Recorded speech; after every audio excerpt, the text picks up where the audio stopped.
গেল বছর বন্যা হলো, এ বছরে খরা, ক্ষেতের ফসল ভাসিয়ে নিল, মাঠ শুকিয়ে মরা।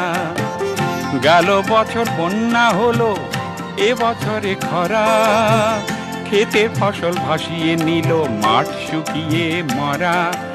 এক মুঠো ঘাস পায় না মহেশ, দুঃখ ঘোচে না।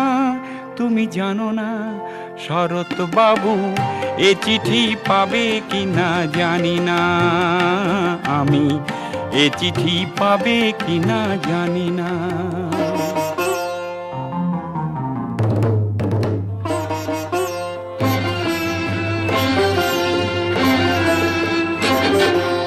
বর্গিরা আর দেয় না হানা, নেই তো জমিদার, তবু কেন এ দেশ জুড়ে নিত্য হাহাকার।